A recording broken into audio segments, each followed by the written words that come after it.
So students, last जो lecture था उस लेक्चर के अंदर अपन ने वेक्टर को कंप्लीट कर लिया था।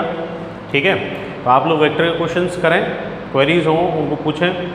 अभी अपन अपने नेक्स्ट चैप्टर की साइड मूव करते हैं। अपना जो नेक्स्ट चैप्टर है that relates to the mechanics. अपन मैकेनिक्स की साइड मूव करते हैं। ठीक है, अब देखो मैकेनिक्स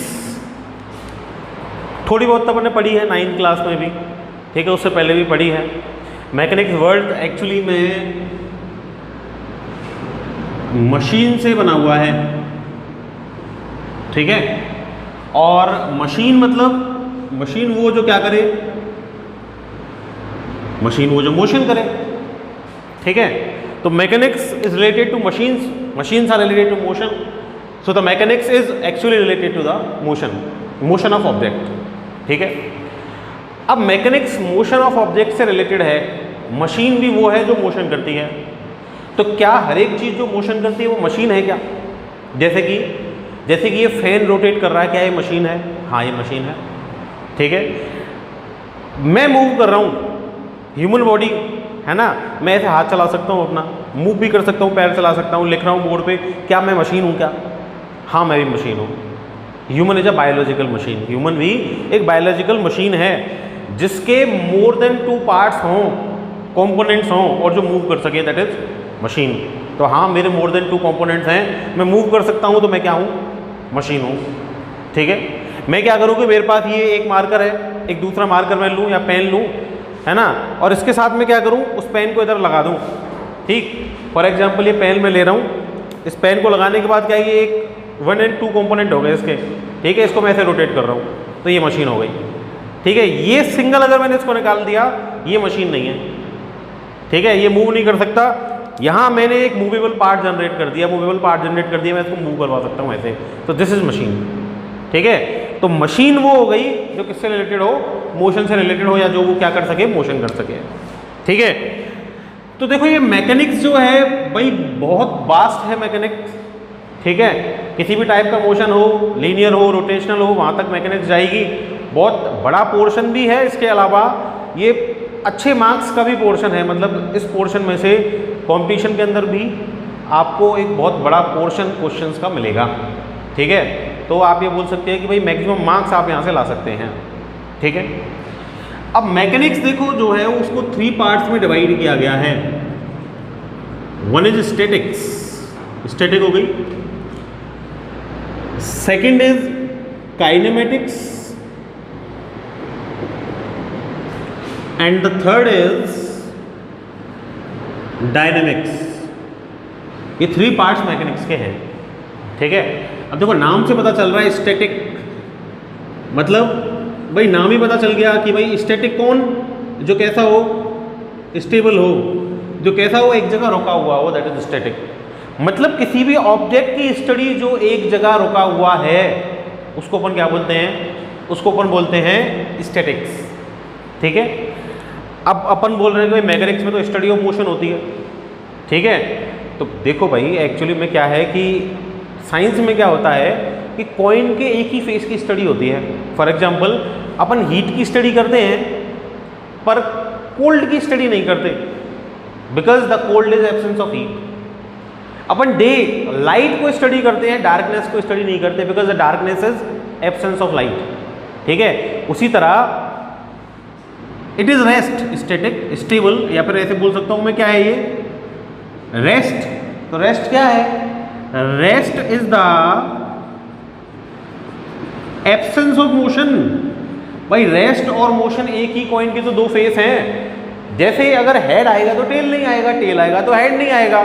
तो tail is the absence of head, head is the absence of tail, so the rest is the absence of motion.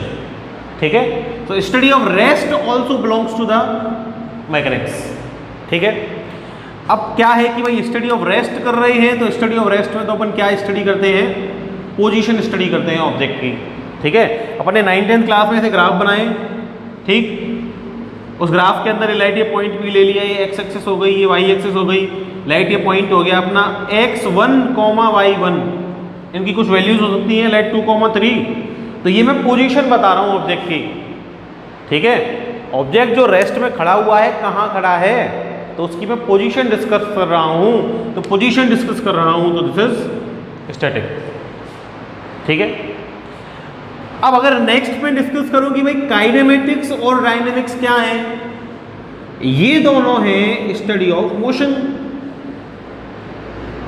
Both are study of motion. Dynamics में भी और काइनेमेटिक्स में भी अपन स्टडी ऑफ मोशन करते हैं, but difference क्या है, difference है कि काइनेमेटिक्स में जो स्टडी ऑफ मोशन होता है that is studied without reason, मतलब आप मोशन को स्टडी करोगे लेकिन मोशन का रीजन स्टडी नहीं करोगे। मोशन का रीजन क्या है, फोर्स। मोशन का रीजन क्या है, फोर्स। मतलब यहां आप फोर्स को स्टडी नहीं कर रहे, रीजन को स्टडी नहीं कर रहे, आप ओनली वो क्वांटिटीज स्टडी करोगे जो प्योरली मोशन से रिलेट करती हैं। मतलब यहां पे आप प्योर मोशन स्टडी करोगे, रीजन स्टडी नहीं करोगे। फॉर एग्जांपल आप डिस्टेंस को पढ़ोगे, आप डिस्प्लेसमेंट को पढ़ोगे, ठीक है, आप स्पीड को पढ़ोगे, ठीक है, आप वेलोसिटी को पढ़ोगे, आप एक्सेलरेशन को पढ़ोगे, तो these are purely related to motion. भाई डिस्टेंस क्यों हुआ, डिस्प्लेसमेंट क्यों लिया, वेलोसिटी क्यों मिली, एक्सेलरेट क्यों हुआ, इसका रीजन अपन नहीं पढ़ेंगे, तो नहीं पढ़ेंगे। This is pure motion, this is kinematics. यहाँ क्या है कि भाई स्टडी ऑफ मोशन तो करनी है, लेकिन साथ में क्या देखना है, मोशन देखना है। ठीक है, मोशन के साथ क्या देखना है, मोशन के साथ मोशन का रीजन देखना है कि भाई मोशन क्यों हुआ। तो जब भी आप डायनेमिक स्टार्ट करेंगे ना, तो वहां पे आप सबसे पहले क्या पढ़ेंगे, force, Newton's law of Newton's laws. ठीक है, तो वो Newton's laws are related to force, that is the reason of motion. तो वो जो आपका पोर्शन होगा दैट इज कॉल्ड डायनेमिक्स। ठीक है, तो this is the study of rest, this is the study of motion without reason, this is the study of motion with reason. ठीक है, तो अभी अपन कहाँ चलेंगे, अभी अपन चलेंगे किसके पास, काइनेमेटिक्स के पास। ठीक है, ये तो अपन जानते ही हैं भाई, ग्राफ में पोजीशंस वगैरह कैसे डिनोट करते हैं, तो इसको अपन डिस्कस नहीं करेंगे। तो अपन काइनेमेटिक्स की साइड मूव करते हैं। ठीक है,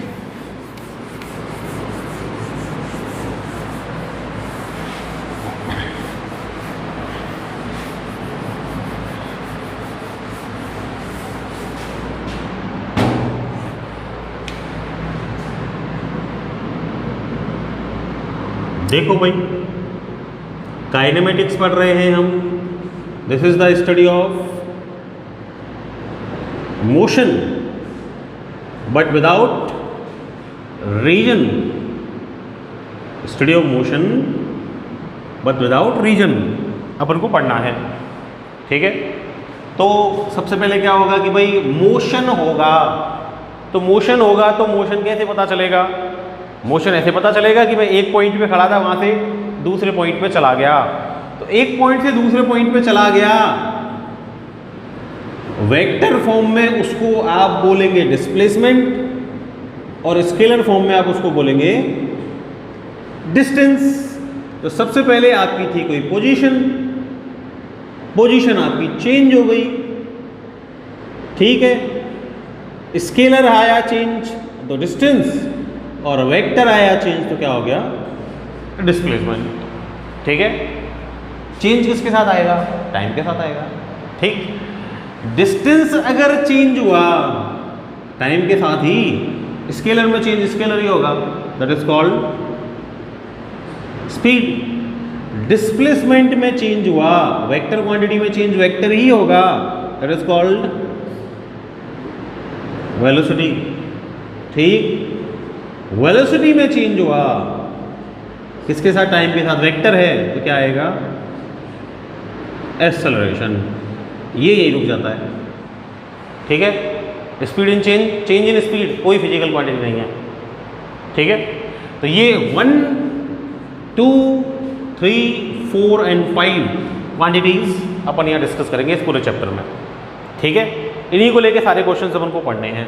तो ये 5 बेसिक चीज़ें अपन को क्या करनी है, समझनी है। अब ये 5 बेसिक चीजें अपन को समझनी है, तो उससे पहले अपन को 2 चीजें और समझनी पड़ेंगी, बहुत इंपॉर्टेंट चीजें हैं।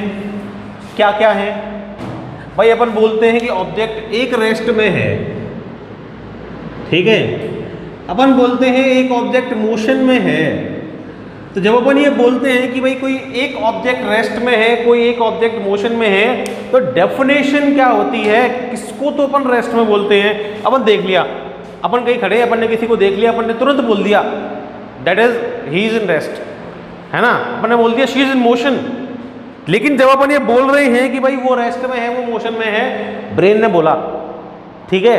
तो ब्रेन ने बोला तो हमारे मुंह से निकल गया, लेकिन क्या सोच के बोल दिया आपने? भाई आपने क्या सोचा? कोई रीजन तो होगा ना।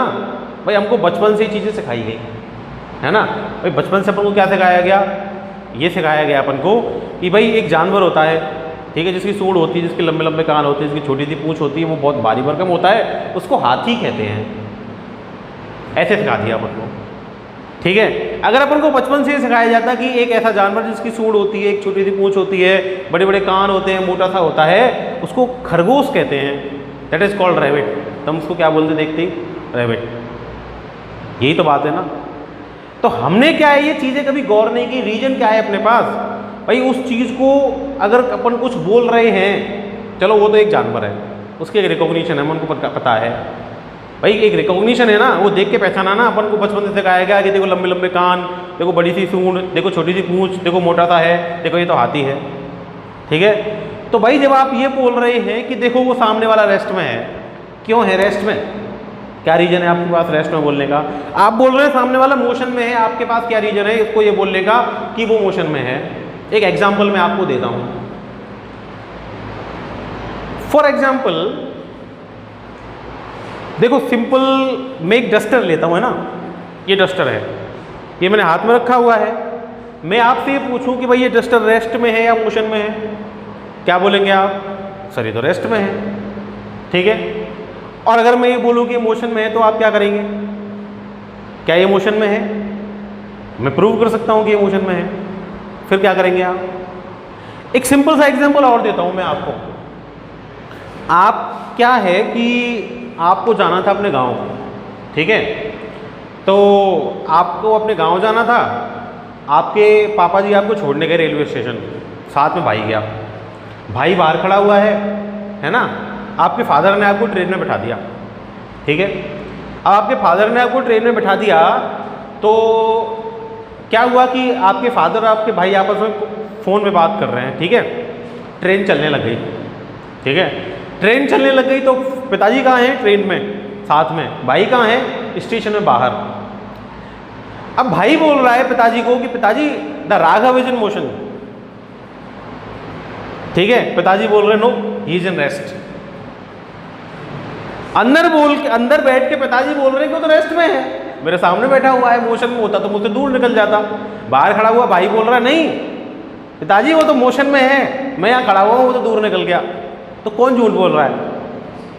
क्या पिताजी झूठ बोल रहे हैं या छोटा भाई झूठ बोल रहा है? नहीं, दोनों सच बोल रहे हैं। दोनों सच इसलिए बोल रहे हैं कि उनके लिए जो ट्रेन के अंदर में है, जो ट्रेन के अंदर है, उनके लिए यू आर इन रेस्ट, और जो बाहर से देख रहा है आपको ट्रेन के, उसके लिए यू आर इन मोशन।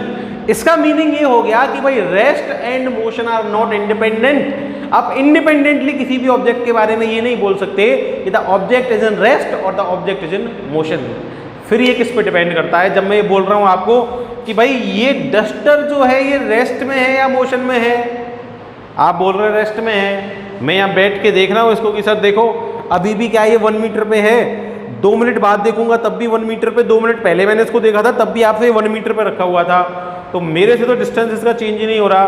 तो मतलब ये किस में है? रेस्ट में है, ठीक है। अब मान लो ये बड़ा सा डस्टर हो, ठीक, और मैं चला जाऊँ मून पे, ठीक, और मून पे जाके और मैं इसको देख रहा हूँ, मून पे जाके मैं इसको देख रहा हूँ, तो क्या होगा कि भाई मून रोटेट कर रही है, मून के साथ ये पूरा बिल्डिंग रोटेट कर रही है, इसमें मैं हूँ, मैं भी रोटेट कर रहा हूँ अर्थ के साथ, ठीक है, और अर्थ के साथ मेरे हाथ में जो डस्टर रखा हुआ है वो भी ऐसे रोटेट कर रहा होगा, जा रहा होगा आगे निकल के। अब मून से कोई देख रहा है उसके लिए तो क्या होगा, ऐसे यहाँ था, रोटेट करता करता करता करता करता अर्थ के साथ इधर आ गया तो मूव करता हुआ, तो वो तो यही बोलेगा कि डस्टर इज इन मोशन। वो ये क्यों बोलेगा कि डस्टर इज इन रेस्ट? इसका मतलब ये हो गया कि भाई rest and motion are not independent. Rest and motion तो डिपेंड करते हैं, किस पे डिपेंड करते हैं? रेस्ट एंड मोशन डिपेंड करते हैं ऑब्जर्वर पे। ऑब्जर्वर कौन? अरे सिंपल सी बात है, ऑब्जर्वर वो जो ऑब्जर्व कर रहा है, जो देख रहा है, ठीक है। ये डिसाइड कौन करेगा कि आप रेस्ट में हैं या आप मोशन में हैं? ये डिसाइड करेगा ऑब्जर्वर, ठीक है। मैं हूं ऑब्जर्वर, मैं देख रहा हूं इस डस्टर को, ठीक, तो मेरे लिए रेस्ट में है। वो एक ऑब्जर्वर जो मून पे है, ठीक है, उस मून वाले ऑब्जर्वर के लिए डस्टर मोशन में है। अच्छा, ऑब्जर्वर चेंज, उसके रेस्पेक्ट में मोशन और रेस्ट भी चेंज, ठीक है। और ऑब्जर्वर कई बार देखो क्या है, अपन ट्रेन में जाते हैं ना, छोटे छोटे बच्चे होते थे ट्रेन में जाते थे, तो अपन ट्रेन के बाहर देखते थे विंडो से बाहर देख के क्या है, जैसे ही मान लो विंडो क्लोज है ना, हमारे पेरेंट्स ने विंडो ओपन कर दी, हम क्या बोलते थे, अरे देखो पेड़ पीछे भाग रहे हैं, सारे के सारे पेड़ पीछे भागते हुए लगते थे हमको, पर एक्चुअली में क्या होता था, हम आगे जाते थे। पर हम क्या बोलते थे कि देखो पेड़ पीछे भाग रहे हैं सारे के सारे, सारा रोड पीछे भाग रहा है। क्यों भाई? अरे आप ऑब्जर्वर हो, ठीक है, तो आप ऑब्जर्वर हो तो आपका ब्रेन आपके रेस्पेक्ट में स्टडी करता है। आप कौन हो? ऑब्जर्वर। तो आपका ब्रेन आपके रेस्पेक्ट में स्टडी करके और चीजों को नोटिस करता है। आप और चीजों को कंपेयर किससे करते हो? अपने से कंपेयर करते हो, ठीक है। तो ये बात डिपेंड करेगी किस पे? ऑब्जर्वर पे डिपेंड करेगी। ऑब्जर्वर ये डिसाइड करेगा। कौन? ऑब्जर्वर। कौन ऑब्जर्वर? आप ही तो हो ऑब्जर्वर। तो ये ऑब्जर्वर डिसाइड करेगा कि ऑब्जेक्ट रेस्ट में है या फिर ऑब्जेक्ट मोशन में है, ठीक है। तो कैसे डिसाइड होगा? अच्छा, ऑब्जर्वर के साथ और क्या चीज़ है जो डिसाइड करेगी? ऑब्जर्वर के साथ एक चीज़ और है, that is called surrounding. That is called surrounding. भाई आपका ब्रेन आपको तो देखता ही है, आप ऑब्जर्वर हो, लेकिन साथ में सराउंडिंग्स को भी उसमें इंक्लूड करता है। आपके आसपास का जो स्पेस है ना, उसके साथ भी उस ऑब्जेक्ट को कंपेयर करता है जिस ऑब्जेक्ट की आपको स्टडी करनी है। तो क्या हुआ कि भाई वो स्पेस आपके आसपास वाला, ठीक है, उस स्पेस का एक आप ऑब्जर्वर, ठीक है, उसको मैथमेटिकली अपन क्या करते हैं कि डिनोट करते हैं कोऑर्डिनेट सिस्टम से। भाई मैं चारों साइड देख रहा हूँ, सब 3D में है। 3D में है तो x, y और z एक्सिस है, ठीक है। x, y, z 3 एक्सिस से अपन 3D स्पेस को डिनोट कर सकते हैं। तो मेरे सामने भी मैं देख रहा हूँ किसी भी ऑब्जेक्ट को, तो मैं ऐसे इमेजिन करूँ कि भाई मैं यहाँ खड़ा हूँ, मेरे जस्ट सामने z एक्सिस, इधर x एक्सिस, मेरे जस्ट ऊपर y एक्सिस। मैं ये बोल रहा हूँ कि मेरे सामने दो स्टूडेंट बैठे हैं, एक की तो लेंथ ज़्यादा है, एक की लेंथ कम है। मैं कैसे बोल रहा हूँ? मैं बोल रहा हूँ एक लंबा एक छोटा है। क्यों भाई? मेरे ब्रेन ने ऐसा क्यों बोला है ना? छोटे वाले को छोटा ही क्यों बोला, लंबे वाले को लंबा ही क्यों बोला? कंपेयर किया क्या? कंपेयर किया। मतलब मेरे ब्रेन ने क्या किया कि जो अपने आसपास वाला स्पेस था ना, उससे कंपेयर किया, ठीक है। उससे कंपेयर किया तो क्या हुआ? अच्छा, जब मैं बोल रहा हूँ कि भाई कोई एक लंबा एक छोटा, तो कुछ ना कुछ लेंथ होंगी उनकी। अब लेंथ अपन कहाँ मेजर करते हैं? नोटबुक पे, कोऑर्डिनेट सिस्टम के अंदर। ये मान लो x एक्सिस है 1 2 3 4 5 1 2 3 4 5, ये y एक्सिस है 1 2 3 4 5 1 2 3 4 5 है ना। एक तो मेरे को दिख रहा है 3 पे, 3 फीट ही है। एक मेरे को दिख रहा है 5 फीट पे, तो मेरे को डिफरेंस पता चल गया, 2 फीट का डिफरेंस है। तो 5 फीट वाला लंबा हो गया, 3 फीट वाला छोटा हो गया। कोऑर्डिनेट सिस्टम पे बता दिया। इधर कैसे बता रहा हूँ? वही पे फ्री स्पेस में। फ्री स्पेस में ऐसे बता रहा हूँ कि मैं हूँ ऑब्जर्वर। मैं हूँ कौन? ऑब्जर्वर। मैं कहाँ हूँ? मैं यहाँ हूँ, यहाँ। This is called 0 0 which is called origin. मैं कहाँ हूँ? ओरिजिन पे। मेरे साथ इस पूरे स्पेस में एक इमेजिनरी फ्रेम अटैच्ड है।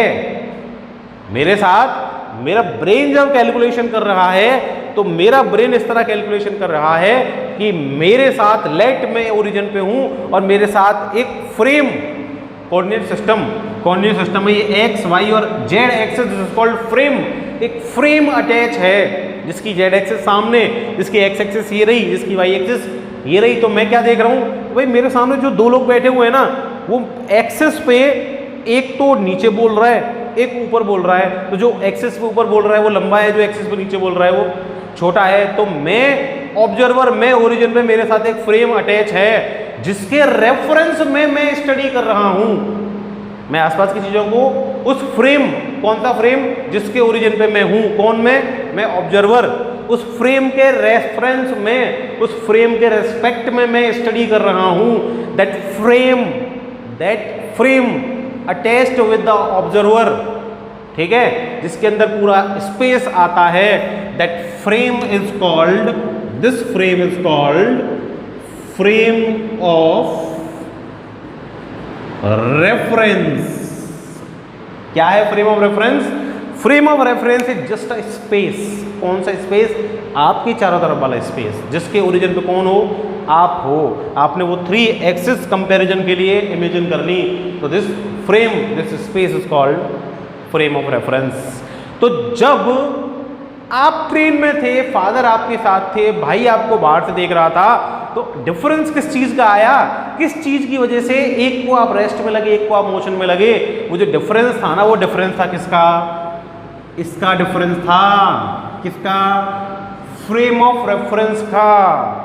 भाई बाहर खड़ा है, वो खुद ऑब्जर्वर है, उसका फ्रेम ऑफ रेफरेंस है वो प्लेटफॉर्म जहां वो आपको स्टडी कर रहा है। पिताजी ट्रेन में है, वो खुद ऑब्जर्वर है, उनका फ्रेम ऑफ रेफरेंस क्या है? वो ट्रेन का कंपार्टमेंट। वो किसके रिलेशन में, किसके रेफरेंस में स्टडी कर रहे हैं? उस कंपार्टमेंट के रेस्पेक्ट में स्टडी कर रहे हैं। बाहर भाई खड़ा है, वो किसके रेस्पेक्ट में स्टडी कर रहा है? वो प्लेटफॉर्म पे जो ऑब्जेक्ट है उनके कंपैरिजन में स्टडी कर रहा है, अपने कंपैरिजन में स्टडी कर रहा है। तो जब कंपार्टमेंट की चीजों के साथ आपके डिस्टेंस चेंज नहीं हो रहे, तो आपके फादर ने क्या बोल दिया? आप तो रेस्ट में हो। भाई जो बाहर खड़ा है प्लेटफॉर्म पे, वो ये देख रहा है कि प्लेटफॉर्म पे जो ऑब्जेक्ट्स हैं उनके रेस्पेक्ट में तो आपका डिस्टेंस कंटिन्यूअसली चेंज हो रहा है। तो आपका डिस्टेंस कंटिन्यूअसली चेंज हो रहा है, तो आप किसमें हैं? मोशन में हैं। So this all depends on what? This frame of reference. किस पे डिपेंड करता है ये सब? फ्रेम ऑफ रेफरेंस पे डिपेंड करता है। एक और एग्जांपल देता हूं मैं, देखो। जैसे आप एक जगह खड़े हो, ठीक है, आपने ट्रेन को जाते हुए देखा, आपने ट्रेन को जाते हुए देखा, तो ट्रेन 1 आवर के अंदर, ट्रेन 1 आवर के अंदर आपसे 50 किलोमीटर अवे चली गई, दूर चली गई। आप क्या बोलोगे कि ट्रेन की जो स्पीड है ना, स्पीड वो कितनी है? 50 किलोमीटर पर आवर, ठीक है। एक ट्रेन थी, आप स्टेशनरी एक जगह खड़े हुए थे प्लेटफॉर्म पे, वो ट्रेन जो थी वो 1 आवर के अंदर 50 किलोमीटर दूर चली गई आपसे। आपने क्या बोल दिया? उसकी स्पीड कितनी है? 50 किलोमीटर पर आवर बोल दिया। अब क्या हुआ कि भाई ये ट्रेन थी, इसके साइड में आपकी भी ट्रेन थी, 2 पैरेलल ट्रैक्स थे। बगल वाले ट्रैक पे जो ट्रेन थी वो 50 किलोमीटर पर आवर, मतलब 1 आवर में कितना डिस्टेंस कवर कर रही थी? 50 किलोमीटर। पैरेलल वाले ट्रैक पे आपकी भी ट्रेन चल रही है, ठीक है। तो आपकी ट्रेन की लेट स्पीड है 50 किलोमीटर पर आवर। अच्छा, ये 50 किलोमीटर पर आवर मतलब 50 किलोमीटर 1 आवर में कहाँ से आई है? ये प्लेटफॉर्म से। मतलब 1 आवर में इसने जो 50 किलोमीटर का डिस्टेंस कवर किया है वो कहाँ से किया है? प्लेटफॉर्म से। इसने 45 किलोमीटर का डिस्टेंस कवर किया है आवर के अंदर, वो कहाँ से किया है? प्लेटफॉर्म से। अब मैं आपसे पूछूँ, दोनों ट्रेन पैरेलल चल रही थी। मैं आपसे पूछूं कि भाई आप इस ट्रेन में बैठे हो, इस बी ट्रेन में, ये ए ट्रेन है, ठीक। तो ये बी ट्रेन के रेस्पेक्ट में, इस बी ट्रेन 1 घंटे, भाई 1 घंटे पहले आप दोनों चले थे इस प्लेटफॉर्म से, 1 घंटे पहले आप दोनों चले थे इस प्लेटफॉर्म से। प्लेटफॉर्म था पी। आपकी ट्रेन ने 45 किलोमीटर कवर कर लिए, पैरेलल में चल रहे हैं आप। दूसरी वाली ट्रेन ने 50 किलोमीटर कवर कर लिए, ठीक है, 1 आवर के अंदर। अब मैं आपसे पूछूं कि भाई आपसे जो आप इस ट्रेन में बैठे हुए हो, इस ट्रेन का डिस्टेंस क्या है 1 आवर के बाद? आप बोलोगे कि 1 आवर के बाद ये वाली ट्रेन मेरी वाली ट्रेन से 50 - 45 5 किलोमीटर के डिस्टेंस पे चली गई है। तो जब ये ए वाली ट्रेन 1 आवर के बाद आपसे 5 किलोमीटर के डिस्टेंस पे चली गई है, तो आप तो ये बोलोगे कि भाई इसकी जो स्पीड है वो क्या है, 5 किलोमीटर पर आवर। क्या ये ट्रेन 5 किलोमीटर पर आवर की स्पीड से चल रही है क्या? नहीं, ये ट्रेन तो 50 किलोमीटर पर आवर की स्पीड से चल रही है क्या? ज़्यादा और भी कोई स्पीड हो सकती है क्या इसकी? हाँ, हो सकती है। ये 50 और 5 तो 2 एग्जाम्पल मैंने लिए। अगर मान लो n ऑब्जर्वर है, 100 ऑब्जर्वर है, 100 ऑब्जर्वर की पोजीशन अलग अलग है, 100 ऑब्जर्वर के फ्रेम ऑफ रेफरेंस अलग अलग हैं, तो उनके लिए इसकी वेलोसिटी भी कैसी होगी? डिफरेंट होगी। तो इसका मतलब ये हो गया कि ऑब्जेक्ट को ना तो आप इंडिपेंडेंटली रेस्ट में बोल सकते हो, ना ऑब्जेक्ट को आप इंडिपेंडेंटली मोशन में बोल सकते हो। ऑब्जेक्ट तो किस पे डिपेंड करता है? फ्रेम ऑफ रेफरेंस पे डिपेंड करता है। फ्रेम ऑफ रेफरेंस चेंज हुआ तो आपका कहा हुआ स्टेटमेंट भी क्या हो जाएगा? चेंज हो जाएगा। तो आपका स्टेटमेंट किस पे डिपेंड करता है? फ्रेम ऑफ रेफरेंस पे डिपेंड करता है। तो बात समझ में आ गई होगी कि फ्रेम ऑफ रेफरेंस क्या है? कुछ नहीं है, कोई कॉम्प्लिकेटेड टर्म नहीं है, बस वो क्या किसको बोल रहे हैं? Frame of reference. हम उसको बोल रहे हैं फ्रेम ऑफ रेफरेंस कि भाई हम स्टडी कर रहे हैं, मैं किसी को देख रहा हूँ, ऑब्जर्वर मान लिया मैंने खुद को, ओरिजिन पे मान लिया, अपने साथ एक फ्रेम अटैच मान लिया 3D में, उसमें स्टडी कर रहा हूँ किसी की, तो वो फ्रेम, वो स्पेस क्या हो गया? वो फ्रेम ऑफ रेफरेंस हो गया। ठीक है, 2 टाइप का होता है भाई ये फ्रेम ऑफ रेफरेंस। एक तो होता है इनर्शियल फ्रेम ऑफ रेफरेंस, एक होता है non inertial frame of reference. ठीक, इनर्शियल, नाम इनर्शियल, इनर्शिया वर्ड याद आ रहा होगा, 9th क्लास में पढ़ा है।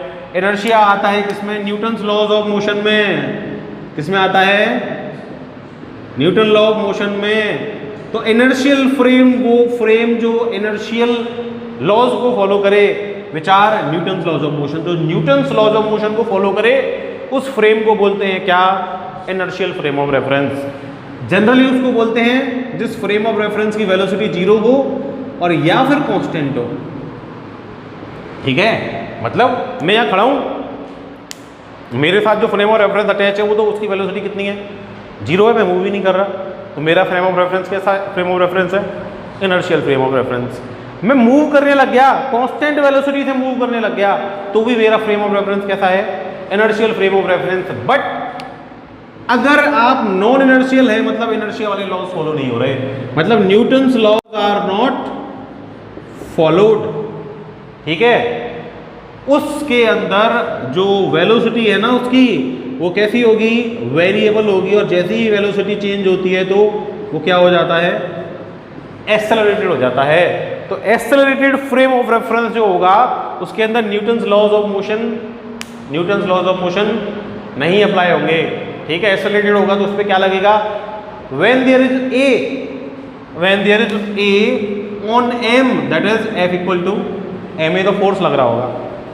ठीक है, तो वहाँ क्या है कि सूडो फोर्स वगैरह आ जाते हैं, तो उनकी कैलकुलेशन क्या है? डिफरेंट तरीके से होती है। तो those are called non inertial frame of reference. तो 2 तरह के फ्रेम ऑफ रेफरेंस होते हैं, one is inertial frame of reference and other is non inertial frame of reference. तो रेस्ट और मोशन की कंडीशन मेरे को क्या समझ में आई कि भैया फ्रेम ऑफ रेफरेंस पे डिपेंड करेगी। आप रेस्ट में ऑब्जेक्ट किसको बोलते हो? आप तो क्या करते हो कि ओरिजिन पे खड़े हो जाते हो, ऑब्जर्व करते हो आसपास की चीज़ों के साथ, स्पेस के साथ, और अगर जो पोजीशन है ना, पोजीशन वो नॉट चेंजिंग, वो चेंज नहीं हो रही, किसके रेस्पेक्ट में? विद रिस्पेक्ट टू एक तो ऑब्जर्वर और दूसरा वो आसपास वाला space which is called surrounding. तो पोजीशन अगर चेंज नहीं हो रही, किसके रेस्पेक्ट में? ऑब्जर्वर और सराउंडिंग के रेस्पेक्ट में, तो the object is said to be in rest motion. उल्टा हो गया कि भाई क्या हो रहा है कि पोजीशन चेंजिंग, किसके रेस्पेक्ट में चेंज हो रही है? With respect to observer and आसपास वाली चीजें, कौन सी? सराउंडिंग। तो उसको अपन क्या बोलते हैं? The object is in motion. तो this is the difference between the rest and the motion. तो 2 चीजें अपने समझी, रेस्ट मोशन किसको बोलेंगे और इनर्शियल फ्रेम ऑफ रेफरेंस और non inertial frame of reference अपन किसको बोलेंगे। ठीक है, अब देखो इस चैप्टर के अंदर अपन को स्टडी जो करना है वो 5 टर्म्स को स्टडी करना है। ठीक है, उन 5 टर्म्स में से सबसे पहले अपन बात कर रहे थे किसके बारे में? डिस्टेंस के बारे में और डिस्प्लेसमेंट के बारे में। ठीक है भाई। अच्छा, अपन बोलते थे कि भाई ऑब्जेक्ट की कोई पोजीशन है, किसी ऑब्जेक्ट की कोई पोजीशन है, वो जब चेंज होती है, ठीक, तो दो तरह का चेंज हो सकता है, एक तो स्केलर चेंज और एक हो सकता है क्या, वेक्टर चेंज। तो जो स्केलर चेंज होता है पोजीशन में उसको क्या बोलते हैं, डिस्टेंस। जो वेक्टर चेंज होता है उसको क्या बोलते हैं, डिस्प्लेसमेंट। वेक्टर और स्केलर का डिफरेंस अभी अपन ने पढ़ा ही था भाई। वेक्टर मतलब एक स्पेसिफिक डायरेक्शन में, वेक्टर मतलब एक स्पेसिफिक डायरेक्शन होनी चाहिए, डायरेक्शन डिफाइन होनी चाहिए। स्केलर मतलब मैग्नीट्यूड कोई डायरेक्शन नहीं, ठीक है। डायरेक्शन पे क्वांटिटी की डिपेंडेंस भी नहीं। वेक्टर में क्वांटिटी की डिपेंडेंस किस पे होती है, क्वांटिटी के मैग्नीट्यूड की डिपेंडेंस होती है उसकी डायरेक्शन पे, ठीक है। तो यहाँ अपन डायरेक्शन के बेसिस पे दोनों क्वांटिटीज को क्या कर रहे हैं, डिफरेंशिएट कर रहे हैं। तो डायरेक्शन के बेसिस पे जब चेंज होगा पोजीशन में, तो अगर उसका मैग्नीट्यूड डिपेंड नहीं कर रहा उसकी डायरेक्शन पे, तो दैट इज कॉल्ड डिस्टेंस। और उसका अगर चेंज का मैग्नीट्यूड डिपेंड कर रहा है किस पे, डायरेक्शन में, दैट इज कॉल्ड डिस्प्लेसमेंट। ठीक है। तो नेक्स्ट लेक्चर के अंदर अपन डिस्टेंस और डिस्प्लेसमेंट को देखेंगे डिटेल में, कुछ न्यूमेरिकल्स इनके देखेंगे, ठीक है। वेक्टर के न्यूमेरिकल्स आप कर लें। ये जो पोर्शन है इंपॉर्टेंट है, बहुत बड़ा पोर्शन यहाँ से आता है कंपटीशन में, तो बहुत अच्छे से ध्यान देंगे इस पर। Thank you.